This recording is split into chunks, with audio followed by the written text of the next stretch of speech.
לפני שנים רבות, בבית שמש הרחוקה, גרה לה משפחה קטנה ונחמדה.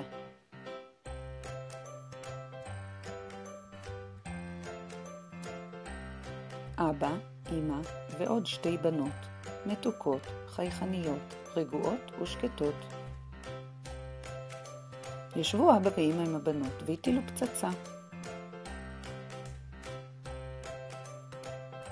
מגיעות אלינו 1+1 במבצע.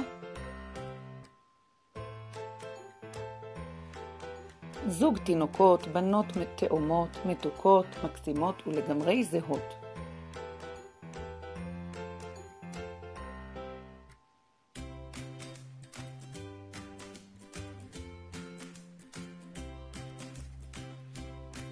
איך נבדיל? מה עושים?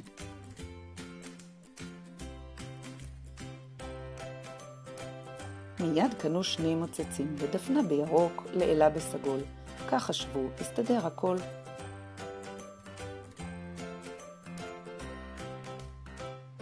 אך הקטנות עם דעה ברורה ובלי דיבור דוחפות כל דבר לפה, זה ברור, הפכו את הסגול, שינו את הירוק, אי אפשר להבדיל ביניהם, זה לא צחוק. ובלילה שוב בעיה. האחת בוכה והשנייה רגועה. לבסוף גילו מדוע השקט נהדר, האחת אכלה פעמיים והשנייה שום דבר.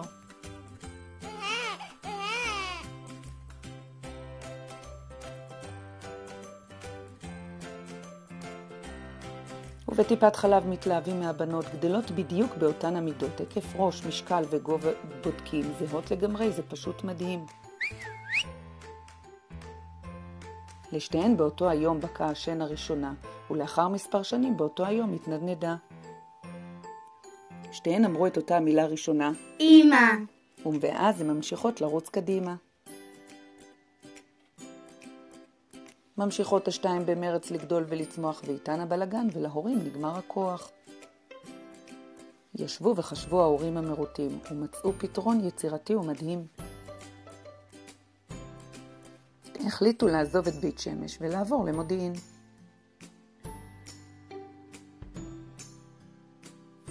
וכשהמשפחה עברה לבית גדול עם גינה, החליטה אמא לטפח ערוגה.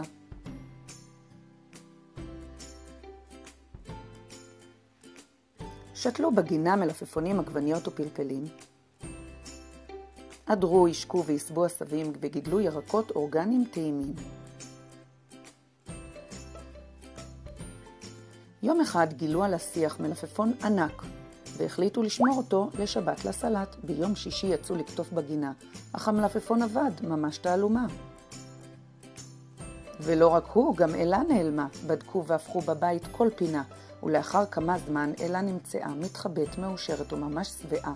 אכלה לבדה את המלפפון הענק, והשאירה רק את הגבעול הדק.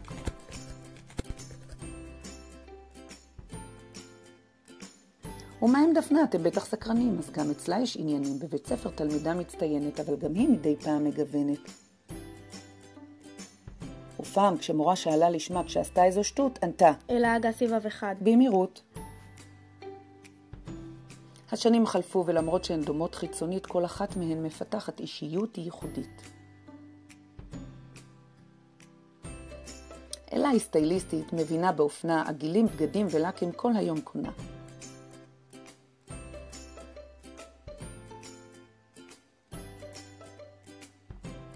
דפנה מדויקת, אצלה הכל מסודר, אין מקום לטעות או לדבר מיותר.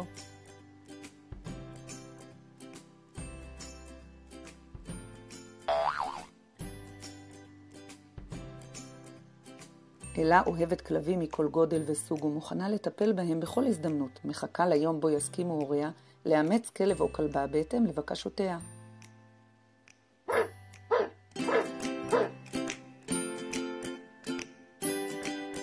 דפנה מטפחת ומצמיחה בנק לא קטן בזכות בייביסיטר שהיא עושה לכל ילד גדול וקטן. בחורה חרוצה מטפלת בילדים והמזומנים הולכים ותופחים. אדם צריך שתהיה לו מילה, קצת מקום בעולם, אבל לא נשכחת, וכל אמיתי לתפילה ורגע רגע מושלם כדי לתת ולקחת ולא לפחד מהפחד. ניסיתי לצוף יחסי